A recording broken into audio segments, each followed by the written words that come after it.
NCF का दिया हुआ है और एनसीएफ जो है ना बहुत इंपॉर्टेंट दोस्तों आपका एनसीएफ होता है, क्योंकि एनसीएफ से देखिए जितना भी चैप्टर है हर एक चैप्टर से मान के चलिए कि 3 से 4 क्वेश्चन आपको पूछा जाएगा।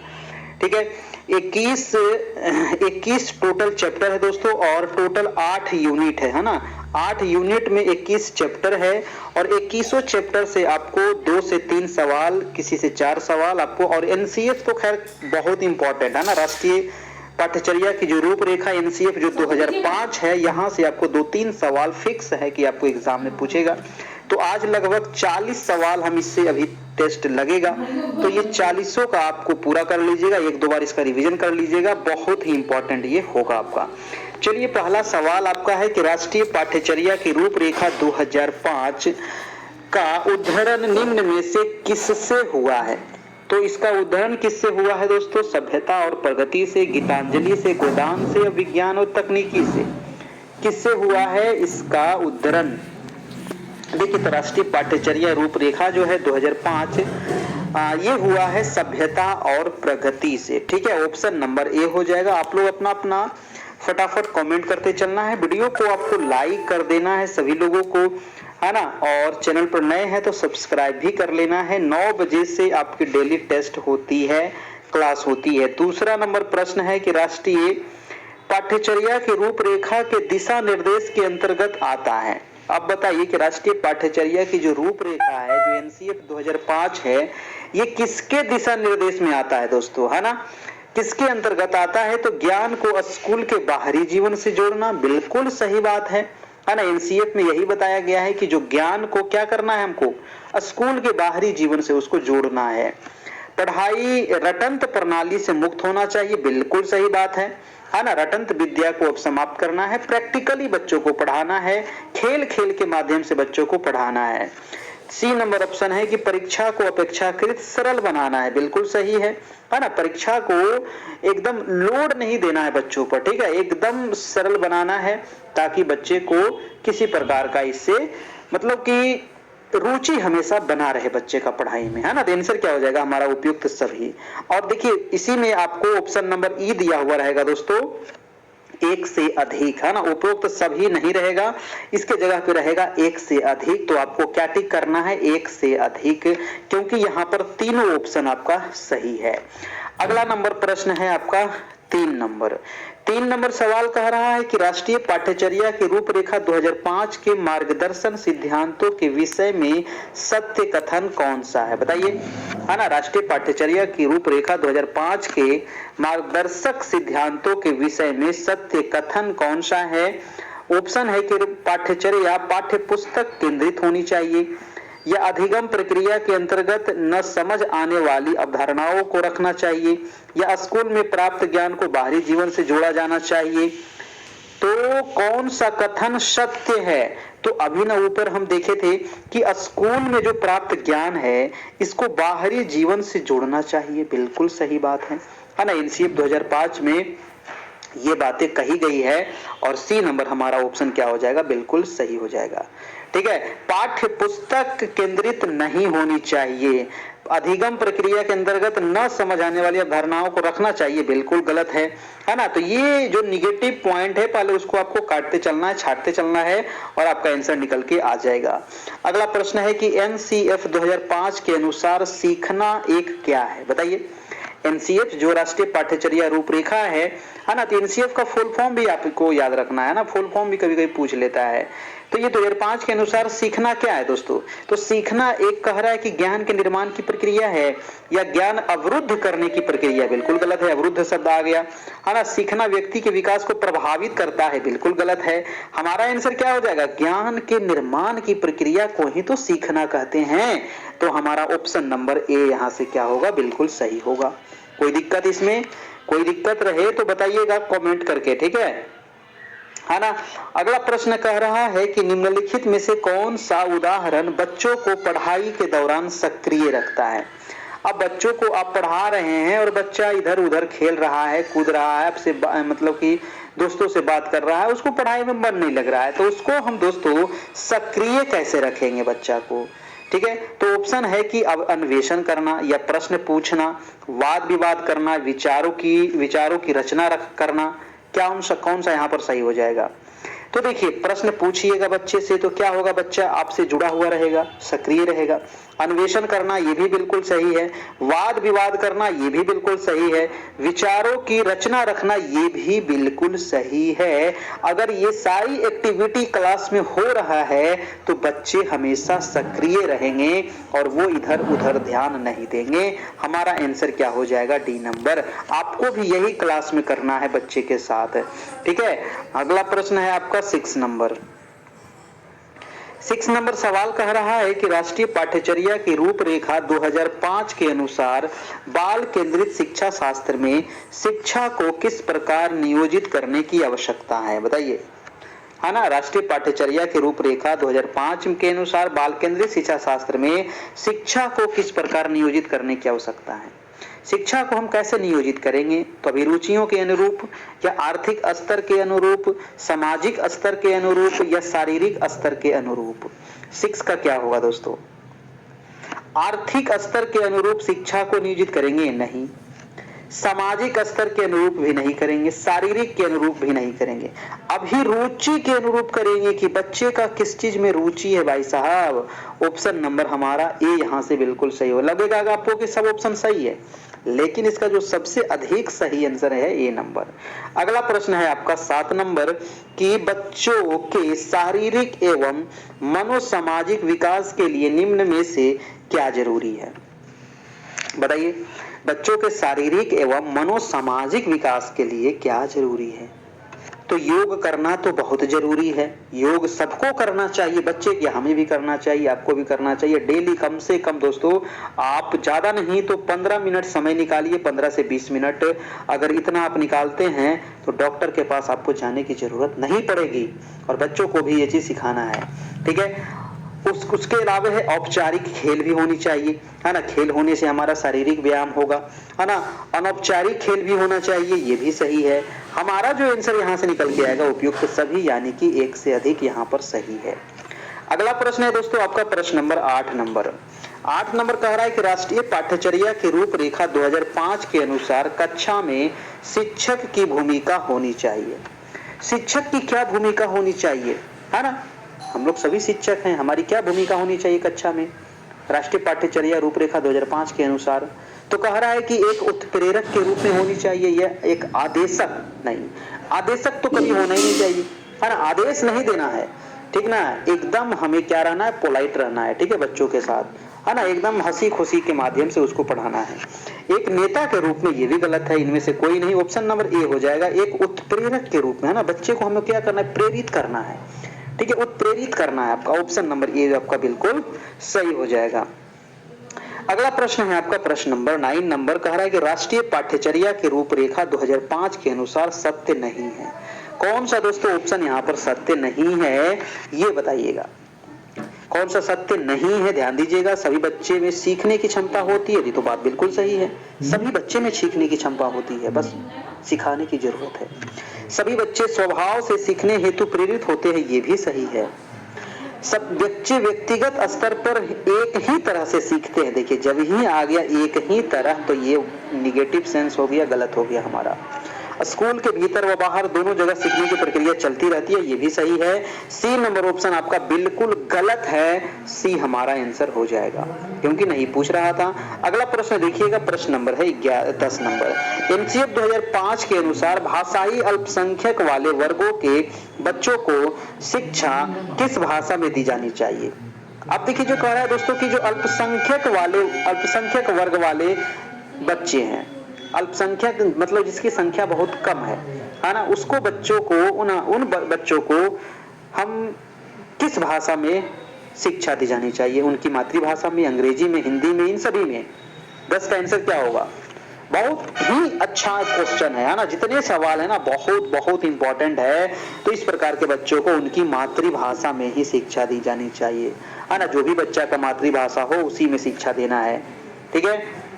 और एनसीएफ आपका 2005 के अनुसार। अगला प्रश्न है आपका प्रश्न नंबर 11 नंबर, कह रहा है कि विवेचनात्मक शिक्षा शास्त्र खुले विमर्श और विविध दृष्टिकोण के माध्यम से लेने की प्रक्रिया को सरल बनाता है। बताइए, विवेचनात्मक शिक्षा शास्त्र खुले विमर्श और विविध दृष्टिकोण के माध्यम से, है ना, खाली स्थान में भरना है, लेने की प्रक्रिया को सरल बनाता है, सामूहिक निर्णय लेने की प्रक्रिया को, एकल निर्णय या स्व निर्णय।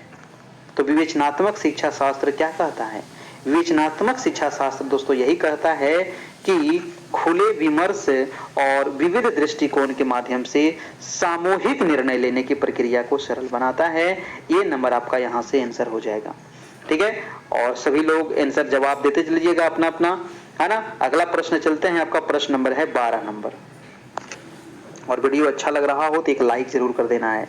आपके जो भी मित्र होंगे प्रधान शिक्षक की तैयारी कर रहे होंगे उनको भी जोड़ने का प्रयास कीजिएगा और उनको थोड़ा वीडियो शेयर कर देना है। राष्ट्रीय पाठ्यचर्या की रूपरेखा 2005 के अनुसार बच्चों के आकलन का सही तरीका क्या है दोस्तों? बताइए, बच्चों के आकलन का तरीका क्या होनी चाहिए? वार्षिक परीक्षा होनी चाहिए, दैनिक गतिविधियां होनी चाहिए, अर्धवार्षिक होनी चाहिए, है ना। तो बच्चे के आकलन के लिए दैनिक गतिविधि होनी चाहिए ना। डेली बच्चे को हमें आकलन करना है कि बच्चे कुछ सीख रहे हैं, कुछ गलत तो नहीं कर रहे हैं, क्या कर रहे हैं, नहीं कर रहे हैं, ना।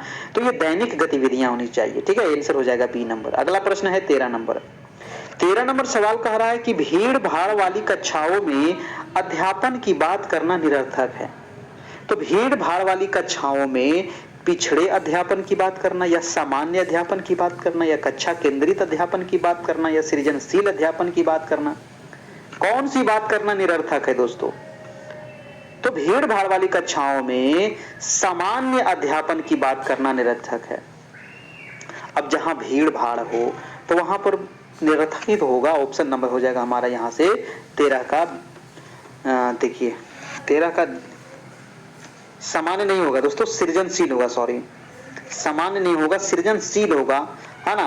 भीड़ भाड़ वाली कक्षाओं में सृजनशील अध्यापन की बात करना क्या होगा? निरर्थक होगा। सामान्य तो हो जाएगा, हो ही जाएगा, सामान्य नहीं होगा, सृजनशील होगा। आपका ऑप्शन नंबर डी यहां से आप सही कर लीजिएगा, इसको डी नंबर आपका हो जाएगा। अगला प्रश्न है आपका प्रश्न नंबर 14 नंबर। प्रश्न कह रहा है कि यदि बच्चे फेल होते हैं तो वे दर्शाते हैं। बताइए, अगर बच्चे फेल हो रहे हैं आपके क्लास में, है ना, स्कूल में, तो ये क्या दर्शा रहा है? अपनी असफलता को? बिल्कुल नहीं। स्कूल की असफलता को, समाज की असफलता को, या परिवार की असफलता? तो अपनी तो गलत हो गया, परिवार भी गलत हो गया, समाज भी नहीं होगा, स्कूल की असफलता को ये दर्शा रहा है कि बच्चे अब फेल हो रहे हैं। ठीक है, तो ये हो जाएगा आपका ऑप्शन नंबर बी हो जाएगा। अगला प्रश्न है आपका 15 नंबर। प्रश्न कह रहा है कि राष्ट्रीय पाठ्यचर्या की रूपरेखा 2005 के अनुसार गणित शिक्षण का लक्ष्य क्या होना चाहिए? बताइए, गणित जो शिक्षण है इसका क्या लक्ष्य होनी चाहिए? ऑप्शन है तार्किक ढंग से सोचना, बिल्कुल सही है, गणित में तो ये सोचना ही पड़ेगा। अमूर्तनों का निर्माण करना, ये भी ठीक है। संचालित करने की योग्यता का विकास करना, ये भी सही है, यानी कि एक से अधिक यहाँ पर सही है। आंसर हो जाएगा डी नंबर आपका। ठीक है, आंसर क्या हो जाएगा? D number. नेक्स्ट प्रश्न है दोस्तों आपका प्रश्न नंबर 16 नंबर। 16 नंबर सवाल कह रहा है कि खाली स्थान भरना है कि चिंताओं के प्रति जागरूकता को संपूर्ण स्कूली पाठ्यचर्या में व्याप्त होना चाहिए। तो गणित की चिंताओं या पर्यावरण की चिंताओं, भाषा की चिंताओं या मातृभाषा की चिंताओं? 16 का आंसर हो जाएगा पर्यावरण। ठीक है, पर्यावरण की चिंताओं के प्रति जागरूकता को संपूर्ण स्कूली पाठ्यचर्या में व्याप्त होनी चाहिए। ऑप्शन नंबर हो जाएगा बी नंबर। ठीक है, ऑप्शन क्या हो जाएगा? पर्यावरण हमारे लिए बहुत जरूरी है दोस्तों, है ना। अपने पर्यावरण को बचाना हमारे लिए बहुत जरूरी है। ठीक है, देख रहे हैं ना कितना गर्मी बढ़ रहा है। अभी तो अप्रैल है, अभी तो अप्रैल स्टार्ट हुआ है और टेम्परेचर लगभग 40 पहुंच गया है ना। इस बार तो लगता है कि 50 कहीं ना कहीं पहुंच जाए बिहार में। 17 नंबर प्रश्न है कि कला विषय को स्कूली शिक्षा के किस स्तर पर शामिल किए जाने पर बल देना चाहिए? बताइए, कला विषय को स्कूली शिक्षा के किस स्तर पर शामिल किए जाने पर बल देना चाहिए? क्या होगा? पूर्व प्राथमिक, प्राथमिक, उच्च प्राथमिक या इनमें से सभी? इसका भी आंसर हो जाएगा एक से अधिक, यानी कि इनमें से सभी हो जाएगा आपका। ठीक है, अगला प्रश्न है आपका प्रश्न नंबर 18 नंबर। राष्ट्रीय पाठ्यचर्या की रूपरेखा 2005 किस सूझ के आधार पर पाठ्यचर्या के बोझ को कम करने पर बल देती है? बताइए। राष्ट्रीय पाठ्यचर्या की रूपरेखा 2005 जो है ये किस सूझ के आधार पर पाठ्यचर्या के बोझ को कम करने पर बल देती है? क्या होगा 18 का आंसर? शिक्षा बोझ के साथ, शिक्षा बिना बोझ के साथ, शिक्षा पर्यावरण के साथ, शिक्षा पर्यावरण के बिना। देखिए शिक्षा बोध के साथ तो गलत है, शिक्षा पर्यावरण के बिना भी गलत है, पर शिक्षा पर्यावरण के साथ और शिक्षा बिना बोझ के ये दोनों देखिए सही लग रहा है, लेकिन जो सबसे सही है ना, बोझ को कम करने पर बल दे रहा है वो शिक्षा बिना बोझ के होगा। ठीक है, तो ये भी हमारा यहाँ से गलत हो जाएगा। बी नंबर हमारा सबसे सही आंसर है। अगला प्रश्न है आपका 19 नंबर। प्रश्न है कि निम्नलिखित में से पाठ योजना का दर्शन किसने दिया? बताइए। बहुत ही बढ़िया सवाल है। पाठ योजना का दर्शन किसने दिया है? हर्बर्ट महोदय ने, गिलबर्ट महोदय ने, एल्बर्ट महोदय ने या फिर हगबर्ज महोदय ने, हजवर्ग महोदय ने? आंसर क्या होगा? 19 का आंसर नंबर हो जाएगा हर्बर्ट महोदय ने। ए नंबर यहाँ से बिल्कुल सही होगा। पाठ योजना का जो दर्शन दिया है वो हर्बर्ट दिए है। याद रखना पड़ेगा। अगला प्रश्न है 20 नंबर की, गतिविधि अध्यापकों को मौका देती है। गतिविधि अध्यापकों को क्या मौका देती है? वे प्रत्येक बच्चे पर ध्यान दे सके। बिल्कुल सही बात है। अब गतिविधि तो इसीलिए है ना कि प्रत्येक बच्चे पर ध्यान दे, किसी खास बच्चे पर तो गलत हो गया। वे अपने स्व मूल्यांकन गलत हो गया। ऑप्शन नंबर ये आपका सही हो गया है कि नहीं? चारों ऑप्शन पढ़िए, बिल्कुल आंसर निकल के आएगा। अगला प्रश्न है आपका 21 नंबर। 21 कह रहा है कि अनुशासन व्यक्ति के जीवन में बहुत जरूरी है। बहुत जरूरी है भाई, चाहे बच्चा हो, जवान हो, बूढ़ा हो, है ना। अनुशासन के बिना जीवन अधूरा है। अनुशासन तो होनी चाहिए, खासकर विद्यालय स्तर पर जब इसकी आधारशिला रखी जाती है तो विद्यालय स्तर पर अनुशासन महत्व है। केवल शिक्षक के लिए, केवल शिक्षक के लिए होना चाहिए नहीं, वो गलत बात है। केवल शब्द जहां आया भाई तो ये गलत हो जाएगा। केवल छात्र के लिए तो केवल जहां आया तो गलत होगा। शिक्षक और छात्र दोनों के लिए बिल्कुल सही है। ऑप्शन नंबर सी हो जाएगा। अगला प्रश्न है आपका 22 नंबर। काफी बड़ा प्रश्न है। पाठ्यचर्या ऐसी हो जो पाठ्य पुस्तक के ज्ञान को पुनः प्रस्तुत करने के स्थान पर बच्चों को अपनी आवाजें पाने, कार्य करने के लिए अपनी जिज्ञासा का पोषण करने, प्रश्न पूछने और जांच पड़ताल करने तथा अपने अनुभवों को बांटने तथा विद्यालय के ज्ञान के साथ जोड़ने में सक्षम बनाए। ठीक है, सक्षम बनाए। हाँ, तो क्या पूछ रहा है भाई साहब? राष्ट्रीय पाठ्यचर्या की रूपरेखा 2005 इस पृष्ठभूमि में एक शिक्षक की प्राथमिक भूमिका क्या होनी चाहिए? बताइए, एक प्राथमिक भूमिका क्या होनी चाहिए एक शिक्षक की? तो ऑप्शन कह रहा है 22 का कि बच्चों को उसकी अपनी समझ और अपने ज्ञान को साझा करने का अवसर देना चाहिए। बिल्कुल सही बात है ना। जो बच्चे हैं दोस्तों, बच्चे को भी तो कुछ समझदारी होगा, है ना, और अपने ज्ञान को साझा करने का उसको अवसर मिलना चाहिए। ये बहुत जरूरी है। बच्चे के अनुभवों को निरस्त कर, ये गलत हो गया। पाठ्य पुस्तक के अध्ययनों को क्रमवार पूरा कर, ये भी गलत है। यह सुनिश्चित करना कि शिक्षक शिक्षिका अच्छे प्रश्न पूछे, ये भी गलत है। ए नंबर हमारा आंसर क्या हो जाएगा? बिल्कुल सही हो जाएगा। तो चारों ऑप्शन पढ़िए, आपका आंसर निकल जाएगा। अगला प्रश्न है आपका प्रश्न नंबर 22 नंबर। 22 नंबर है कि बाल केंद्रित शिक्षा शास्त्र का अर्थ क्या है? बताइएगा।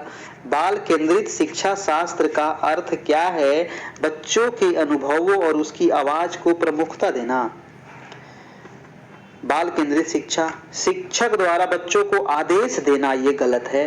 निर्धारित सूचना का अनुसरण करने में बच्चों को सक्षम बनाना, ये भी गलत है। और इस कक्षा में सारी बातें सीखने के लिए शिक्षक आगे होना, ये भी गलत है। बच्चों के अनुभव और उसकी आवाज को प्रमुखता देना दोस्तों, ये शिक्षा शास्त्र का अर्थ होता है बाल केंद्रित। ठीक है, तो ऑप्शन नंबर ए यहां से सही हो जाएगा। अगला प्रश्न है आपका 24 नंबर। कह रहा है राष्ट्रीय शिक्षा नीति कब प्रस्तुत की गई थी? बताइए। है ना। बहुत सारे लोग गलत मत मारिएगा। राष्ट्रीय शिक्षा नीति में पिछले क्लास में भी बताया था राष्ट्रीय शिक्षा नीति के बारे में। आंसर क्या हो जाएगा 1986, ऑप्शन नंबर डी। अगला प्रश्न है आपका 25 नंबर। प्रश्न कह रहा है कि पर्यावरण के संदर्भ में बिहार शिक्षा नीति का क्या उद्देश्य है। बताइए दोस्तों, पर्यावरण के संबंध में बिहार शिक्षा नीति का क्या उद्देश्य है। तो ऑप्शन है कि विद्यार्थियों को पर्यावरण के धारणीय विकास की ओर अग्रसर करना, बिल्कुल ठीक लग रहा है, ये उद्देश्य होना चाहिए। विद्यार्थियों को कौशल विकास का प्रशिक्षण देना, ज्ञान का अर्जन करना, इनमें से कोई नहीं। क्या होगा, पर्यावरण के संबंध में पूछ रहा था ना, ध्यान रखिएगा क्वेश्चन पे जो गौर कीजिएगा पर्यावरण के संदर्भ में। तो विद्यार्थियों को पर्यावरण के धारणीय विकास की ओर अग्रसर करना, ये ऑप्शन देखिए सही है, क्योंकि इसमें पर्यावरण के धारणीय विकास करना है। ऑप्शन नंबर ए हो जाएगा आपका। बी नंबर भी ऑप्शन देखिए ठीक लग रहा है, लेकिन ये पर्यावरण के तरफ नहीं झुकाव है। अगला प्रश्न है आपका 26 नंबर। 26 कह रहा है कि मानव सभ्यता के विकास में नदियों का क्या महत्व है। नदी का तो बहुत बड़ा महत्व है मानव के विकास में, है ना। आप देखे होंगे जितनी पुरानी सभ्यताएं हैं, सिंधु घाटी की सभ्यता, मेसोपोटामिया की सभ्यता, चीन की सभ्यता, तो सारी सभ्यताएं नदी के किनारे ही विकसित हुई है मेरे भाई। और जितने भी बड़े बड़े शहर आपको दिखेंगे वो नदी के किनारे ही दिखेंगे, तो बहुत महत्व है। कह रहा है कि नदी जो है वो पारिस्थितिक तंत्र को भी पर्यावरण अध्ययन में शामिल कर प्राचीन काल से इनके महत्व को दर्शाता है, बिल्कुल ठीक है। नदियां मानव जीवन के लिए जीवनदायी है, बिल्कुल सही है। नदियां प्रकृति का वृहत्तम रूप है, इसी के सामने सभी संस्कृतियों का जन्म हुआ है, ये भी सही है। तो हमारा ऑप्शन नंबर डी हो जाएगा एक से अधिक सही। अगला प्रश्न है 27 नंबर कि पर्यावरणीय अध्ययन मानव जीवन के लिए किस प्रकार उपयोगी है। बताइए, पर्यावरणीय अध्ययन जो है वो मानव जीवन के लिए किस प्रकार उपयोगी है। बहुत उपयोगी है भाई। पर्यावरणीय जो अध्ययन है शिक्षार्थियों में प्रेक्षण क्षमता का विकास करता है, सौंदर्य बोध का विकास करता है, प्रकृति प्रेम का विकास करता है। उपयुक्त सभी आंसर हो जाएगा एक से अधिक, है ना। तो एक से अधिक यहाँ आंसर सही हो गया। तो इस सभी चीजों पर आपको ध्यान रखना है। अगला प्रश्न है आपका 28 नंबर की पढ़ने का मतलब मुख्यतः किस बात पर निर्भर करता है। पढ़ने का मतलब क्या हुआ, है ना, भाषाई शुद्धता पर, या फिर अक्षरों की ध्वनियां उत्पन्न करने पर, या लिखी हुई चीज पर इसका अर्थ निकालने पर। तो पढ़ने का मतलब देखो क्वेश्चन में क्या करा, मतलब। अब पढ़ दिए राम कहानी, कुछ मतलब समझ में आया है ये नहीं, है ना। तो लिखी हुई जो चीज है दोस्तों उसका अर्थ निकालना ही मतलब तो हुआ। ऑप्शन नंबर हमारा क्या हो जाएगा, सी नंबर। अगला प्रश्न है आपका 29 नंबर कि हेनरी पॉलक का संबंध किससे है। बताइए दोस्तों, हेनरी पॉलक का संबंध किससे है। औद्योगिक गणितज्ञ, बायोलॉजिस्ट, रसायन शास्त्र, भूगोलवेत्ता। तो औद्योगिक गणितज्ञ हो जाएगा आपका, हेनरी पॉलक का संबंध है। ऑप्शन नंबर ए हो जाएगा। अगला प्रश्न है आपका 30 नंबर सवाल। 30 नंबर कह रहा है कि समाज विज्ञान की स्वीकार्यता का वर्तमान स्तर क्या है। दोस्तों बताइएगा, समाज विज्ञान की स्वीकार्यता का वर्तमान स्तर उच्च है, अति उच्च है, निम्न है या अत्यंत निम्न है। 30 का क्या होगा। तो इस समाज विज्ञान की स्वीकार्यता का जो वर्तमान स्तर है ये बहुत ही निचले स्तर पर है, ये आपको ध्यान रखना होगा। डी नंबर इसका आंसर हो जाएगा। नेक्स्ट सवाल है आपका 31 नंबर। और देखिए वीडियो को अभी तक आप लोग लाइक नहीं करते हैं और डेली लाइव आप लोग आते भी नहीं है। क्यों नहीं आते, इतने सारे लोग ग्रुप में जुड़े हैं, हजारों हजार लोग, और लाइव में मात्र 30 40 50 लोग, है ना। मतलब आपको पढ़ने की इच्छा ही नहीं है, फिर जुड़ते क्यों हैं। चलिए, हमारा काम है पढ़ाना, हम पढ़ा देते हैं। आपका काम है पढ़ना, नहीं पढ़ना आप नहीं पढ़िए, है ना। लेकिन क्वेश्चन इसी से आएगा, याद रखिएगा। अगला प्रश्न देखिएगा कि किसी भी बच्चे का जीवन किस भाषा से शुरू होता है। बताइए, विदेशी भाषा से होता है शुरू, तो गलत बात है। विदेशी भाषा से कैसे होगा भाई कोई बच्चा का शुरुआत, है ना। 8वीं अनुसूची में वर्णित भाषा से, ये भी गलत बात है ना। 8वीं भाषा से कैसे हो जाएगा। 8वीं भाषा में तो मात्र 8वीं अनुसूची में तो मात्र 22 भाषा है है कि नहीं। और भारत में हजारों भाषाएं बोलियां हैं। कह रहा है कि राष्ट्रीय भाषा, ये भी गलत है। घरेलू भाषा से शुरुआत होता है ना। आपका घरेलू चाहे उर्दू हो, चाहे हिंदी हो, चाहे अंग्रेजी हो, चाहे तेलुगु हो, चाहे मगही हो, चाहे भोजपुरी हो, कुछ भी हो सकता है। ऑप्शन नंबर डी हो जाएगा। अगला प्रश्न देखिएगा, प्रश्न नंबर है 31 नंबर। 31 हो गया ना, 32 नंबर प्रश्न कह रहा है कि बिहार के विद्यालयों में प्रथम भाषा क्या है। अब प्रथम भाषा सबको पता है कि बिहार में प्रथम मातृभाषा हमारा हिंदी है, लेकिन द्वितीय हमें भाषा क्या है भैया, तो याद रखना है उर्दू। प्रथम कहे तो हिंदी और द्वितीय कहे तो उर्दू हो जाएगा। तो ठीक है, याद रखना है। अगला प्रश्न है आपका 33 नंबर। प्रश्न है कि भाषाई कौशल के विकास के लिए बच्चे के लिए क्या क्या आवश्यक होता है। भाषाई कौशल का विकास करना है बच्चों में, तो क्या क्या जरूरी है। बच्चे से बातचीत करना, तो जब तक बच्चे से बात नहीं करिएगा तो भाषा का विकास कैसे होगा। तो बिल्कुल सही है। इसी बातों को प्यार से सुनना, है ना। बच्चे की जो बात है उसको प्यार से सुनना, ये भी भाषा का विकास होगा। तब तो बच्चा प्यार से सुनिएगा तो बच्चा बोलेगा, है कि नहीं। तो ये भी सही है। अन्य बच्चों से बातचीत का मौका दिया जाना, जब तक दूसरे बच्चे से मौका नहीं देंगे बच्चे बोलेंगे कैसे। तो इसे बोलेंगे, मौका देंगे तो उनका भाषा क्या होगा, भाषाई कौशल का विकास होगा। यानी कि एक से अधिक सही है हमारा। ठीक है, ऑप्शन नंबर डी। अगला प्रश्न है आपका 34 नंबर। कह रहा है कि गणित में विद्यार्थियों के लिए क्या आवश्यक होना चाहिए। अब गणित में क्या जरूरी होना चाहिए। ठीक है, तो गणित के प्रयोग एवं महत्व को सीखना चाहिए, बिल्कुल सही है। गणित का कहाँ पे फॉर्मूला प्रयोग करना है, कैसे करना है, क्या करना है। गणितीय आधार पर संवाद संप्रेषण होना चाहिए, ये भी सही है। गणितीय आधार पर तर्क सीखना चाहिए, ये भी सही है। उपयुक्त सभी होना चाहिए, यहाँ भी एक से अधिक सही है। नेक्स्ट प्रश्न है आपका प्रश्न नंबर 35 नंबर। 35 कह रहा है दोस्तों कि अमूर्त तथ्यों की तार्किक व्याख्या बच्चों के सीखने की विभिन्न अवस्थाओं पर आधारित है। वे अवस्थाएं कौन कौन सी है बताइए। 35 नंबर है कि अमूर्त तथ्यों की तार्किक व्याख्या बच्चों के सीखने की विभिन्न अवस्थाओं पर आधारित है। वे अवस्थाएं कौन सी हैं। तो अमूर्त क्या होता है, अमूर्त वाला क्या होता है, जल्दी से बताइएगा, है ना। तो 12 से लेकर के 18 वर्ष का जो उम्र होता है, अमूर्त तथ्यों की तार्किक व्याख्या बच्चों के सीखने की विभिन्न अवस्थाओं पर आधारित होता है। ऑप्शन नंबर यहाँ से ए हो जाएगा 35 का। नेक्स्ट प्रश्न है आपका 36 नंबर कि समाज विज्ञान के अध्ययन में किसका अध्ययन होता है। समाज विज्ञान में किसका अध्ययन करते हैं, समाज के अध्ययन का या पर्यावरण के अध्ययन का, लोगों के विचार व्यवहार का, या फिर उपयुक्त सभी का। 36 का क्या होगा, तो समाज विज्ञान में दोस्तों हम समाज का भी अध्ययन करते हैं, पर्यावरण का भी करते हैं, और लोगों के जो विचार व्यवहार है इसका भी करते हैं। यानी कि एक से अधिक यहाँ भी सही है। ऑप्शन नंबर डी हो जाएगा। अगला प्रश्न है आपका 37 नंबर। कह रहा है कि हमारी प्रजाति लगभग कितने वर्ष पुरानी है। हमारी जो प्रजाति है, हम लोग जो हैं दोस्तों, ये कितना साल पुराना है ना। 25,000 वर्ष, 90,000 वर्ष, 1,00,000 वर्ष या 2,000 वर्ष। तो 37 का क्या होगा, 1,00,000 वर्ष पुरानी है हमारी प्रजाति। ऑप्शन नंबर सी हो जाएगा। अगला प्रश्न है आपका 38 नंबर। 38 नंबर सवाल कह रहा है कि समाज विज्ञान के परिप्रेक्ष्य में निम्न में से किस विषय का अध्ययन नहीं किया जाता है। बताइए दोस्तों, समाज विज्ञान के परिप्रेक्ष्य में किसका अध्ययन नहीं करते हैं। संस्कृत का, इतिहास, भूगोल या राजनीति विज्ञान।